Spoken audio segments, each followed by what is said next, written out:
आज हमारा programme worker meeting का जीन का था। हालांकि अरोड़ा साहब और रानी साहब के माध्यम से रखा गया था। कल मैं भी इसमें शामिल हुआ हूँ और ये इसमें 8 तारीख की जो जन मिलन कार्यक्रम है हुड्डा साहब के नेतृत्व में कांग्रेस पार्टी का कार्यक्रम, जिसमें हमारे नेता विपक्ष चौधरी फतेह सिंह हुड्डा जी, हमारे प्रदेश अध्यक्ष आदरणीय चौधरी उदय भान जी, हमारे सारे तमाम विधायकगण हरियाणा के कांग्रेस के लगभग विधायकगण और जो है सारे वरिष्ठ नेता इसमें शामिल रहेंगे। और ये प्रोग्राम हमारा बाकी रैलियों के प्रोग्राम से अलग है। ये 4 बजे शुरू करेंगे शाम को प्रोग्राम, और 4 बजे से रात को जितना बजे भी टाइम लगेगा।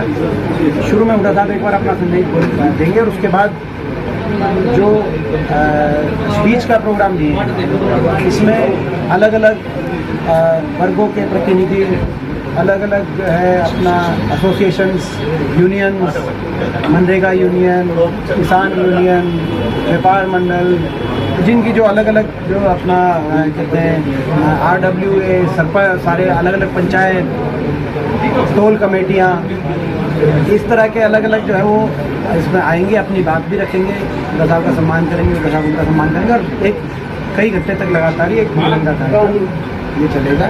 उसकी आज तैयारी यहाँ पे की गई है। अभी इसकी जो जगह है वो स्कूल नई बिल्डिंग में। बाकी एक बार हम देखेंगे, उसमें कुछ सुझाव आए थे साथियों के कि भाई वो शायद जगह को देखे, तो एक बार हम देख के फाइनल हो गए। तो इसमें 3 बातें आपने इस बार मैंने अपना तो बता दिया। हमारी जो जन मिलन प्रोग्राम है उसके जहाँ तक मुख्यमंत्री जी के जन संवाद प्रोग्राम की बात है, वो जन संवाद नहीं है, वो तो जन अपमान उसको ज़्यादा आप कह सकते हैं। वो जनता का तिरस्कार किया जा रहा है। आपने देखा हर कार्यक्रम में कोई भी अगर अपनी कोई बात रखे तो मुख्यमंत्री जी का क्या एटीट्यूड रहता है वो आप देख सकते हैं। एक महिला ने कहा कि यहाँ पे कोई फैक्ट्री लगे रोजगार के लिए, तो कहा कि आप चंद्रमा में आपका ही खरीदते हैं। एक ने कहा कि मेरा 22 साल का बच्चा, एक विधवा महिला ने सिरसा में कहा 22 साल का बच्चा नशे से चला गया, उसके बारे में कुछ करिए, तो कहा कि इसको उठा के बाहर करो। एक वर्कर, एक जो है एक व्यक्ति ने कहा, किसी पार्टी के कार्यकर्ता थे, मेरी किसानों की समस्या भी है, बोला जी ये पार्टी के कार्यकर्ता इसकी पिटाई कराओ। एक महिला ने दुपट्टा तक अपना जो है मुख्यमंत्री जी के कदमों में डालने का काम किया, लेकिन उसका भी पूरा तिरस्कार किया गया। कहने का मतलब ये कि ये ऐसा लगता है कि मुख्यमंत्री जी के आसपास ऐसे लोग हैं जो हमेशा उनकी वो प्रशंसा के 9.5 साल में इतने आदी हो गए, क्योंकि इससे पहले कोई प्रोग्राम तो किए नहीं। तो अधिकारियों ने इतना प्रशंसा के आदी कर दिया कि वो जनता की बात, कोई ऐसी कोई मांग आए, कोई बात आए, तो वो सुनते ही वो एक तरीके से इरिटेट हो जाते हैं और कहीं ना कहीं अहंकार दिखाई देता है। वो जन संवाद नहीं है, जन अपमान है। हमारा जन मिलन में अपनी कम सुनाते हैं, लोग भी ज़्यादा सुनते हैं। हुड्डा साहब ये 4था प्रोग्राम है। इससे पहले हमारा विपक्ष आपके समक्ष कार्यक्रम था, आज से आज जोड़ो कार्यक्रम था। तो ये तो बीजेपी की बात है। आपने पूछा जेजेपी और इनेलो, अब आप पूछ रहे हैं कि जेजेपी की और इनेलो की दो रैलियां कल क्यों पिटी। इनकी रैलियां पिटी, रैलियों के पिटने के दोनों के अलग अलग कारण हैं। इनेलो की तो इसलिए पिटी क्योंकि अभय सिंह ये फैसला ही नहीं कर पाए कि वो विपक्ष में है कि सत्ता के साथ है।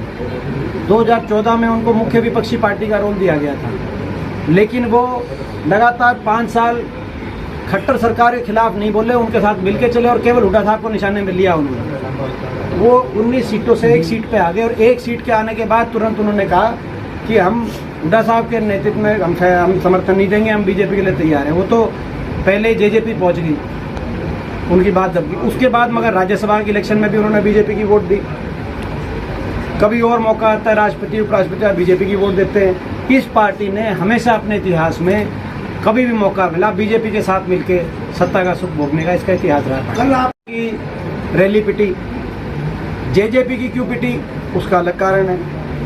उन्होंने कहा था बीजेपी करो जमुना पार, लोगों को दे दिया फिर विश्वासघात और बीजेपी सरकार बना ली। लोगों को धोखा दे के वो हरियाणा छोड़ के पहुंच गए, हरियाणा से भाग के पहुंच गए राजस्थान। मगर राजस्थान, उनको लगा कि राजस्थान के लोगों को ये पता नहीं, लेकिन राजस्थान के लोगों को इस बात की, हरियाणा की हर खबर राजस्थान में पहले पहुंच जाती है। राजस्थान के लोगों को उनका इतिहास पता है, और केवल आज ही नहीं, बीजेपी के साथ मिलके इन्होंने पहले भी जहां भी रहे वहां इस पार्टी का इतिहास है। राजस्थान में भी इतिहास है।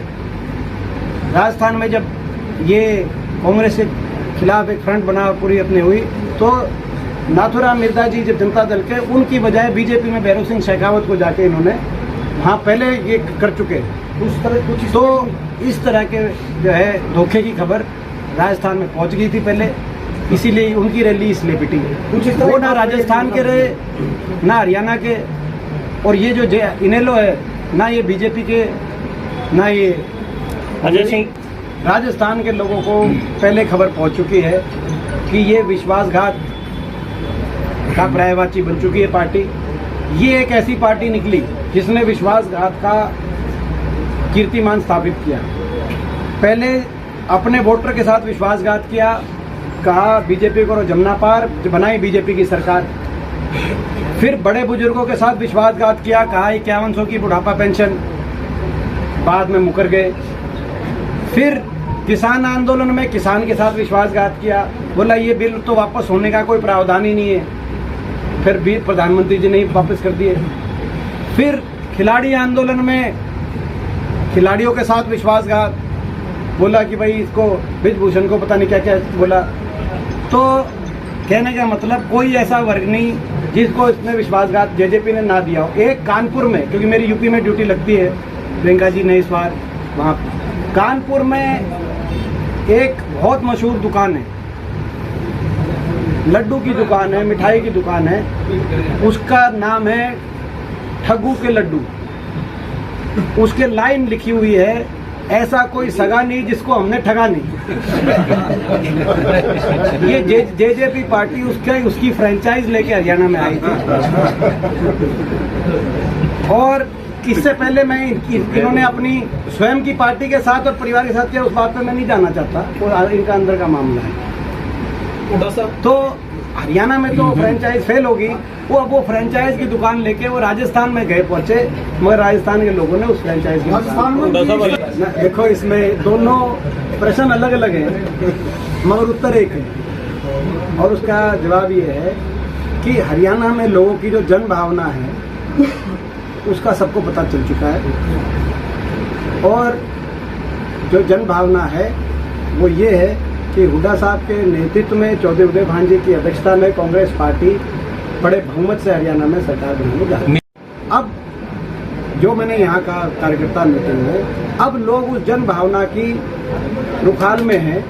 कोई अगर व्यक्ति आड़े टेढ़े रास्ते से चीटिंग करना चाहेगा उस जन भावना के, कि भाई ये इसमें जन भावना में तू रल जा, बाद में मौका मिले तो बीजेपी ने साथ का दे दी होगा, किसी ऐसे व्यक्ति को चीटिंग जनता नहीं करने देगी। हरियाणा की जो जन भावना परिवर्तन की है, खट्टर सरकार को लोग नकार चुके हैं, निश्चित तौर से इस जन भावना की रक्षा के लिए हरियाणा एक हरियाणा वासी कंटिन्यू चलता है। इसके बाद हम आगे भी करेंगे।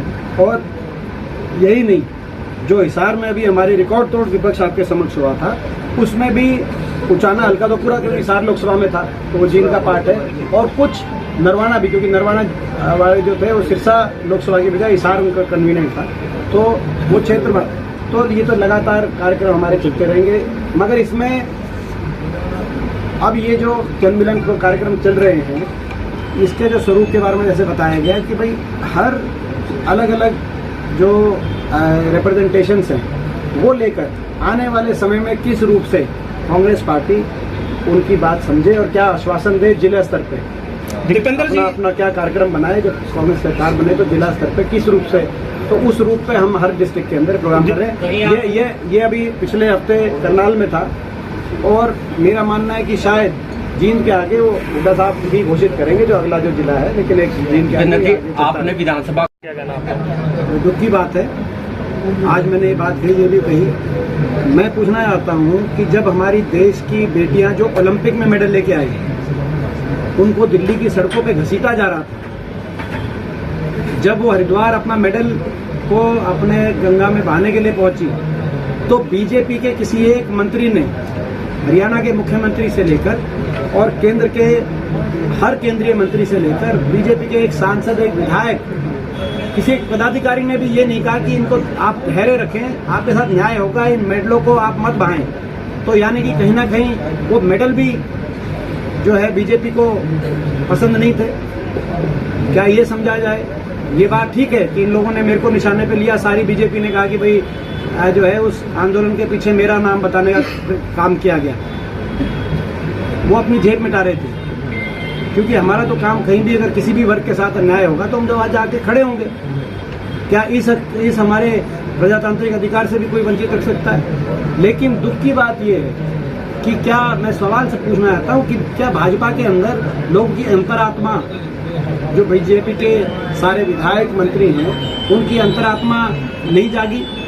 क्या उन्होंने को बयान नहीं देना चाहिए था? उनकी अंतरात्मा जागनी चाहिए थी। और बड़ा अफसोस है कि ऐसा दिन। और अब दिल्ली पुलिस की जो हर रोज जो आ रही है, कोर्ट के अंदर जो बात आ रही है, कोई गुंजाइश ही नहीं बचती, कोई गुंजाइश उस जांच में, यानी कि गुंजाइश ही नहीं बचती। अगर ऐसा था तो उस समय पुलिस रिमांड क्यों नहीं लिया गया? उस समय क्यों बचाया गया?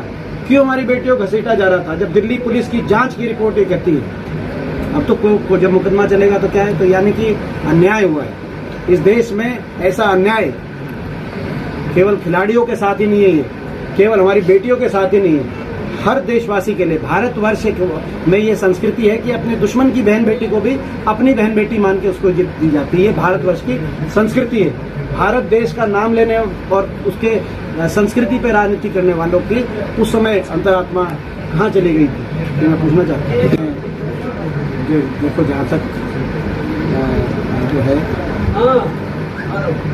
उनकी बात है, तो वीरेंद्र सिंह जी की बात है, वो भाजपा में है और एक वरिष्ठ होने के नाते मैं कोई जो है उस पर ज़्यादा कोई टिप्पणी करी मैंने जो बात नहीं कही है। मगर ये जरूर है कि उनका खुद की एक स्टेटमेंट आई है जिसमें उन्होंने कहा है कि भाई जो है हर व्यक्ति के जबान पे है कि हुड्डा अच्छा है, हुड्डा अच्छा है। उनकी कार्यकर्ता मीटिंग में उन्होंने स्वयं ये बोला। तो लोगों की तो ये आवाज़ है, तो लोगों की आवाज़ जो है, तो ये तो लोगों की आवाज़ तो ये है। नागौर विधायक ने भी कहा है वो उस आवाज़ को सुनो ना सुनो वो तो एक अलग कहानी है। लोगों की आवाज़, लोगों ने आवाज़ सुना दी है। उन्होंने खुद कहा है, हम कहें तो उस बात का कोई इतना मायने नहीं है। हर खबर का मतलब ब्रेकिंग न्यूज नहीं, हर बहस का मतलब हंगामा नहीं। हरियाणा की सारी खबरें केवल हरियाणा बुलेटिन पर। सीधी बात, नो बकवास।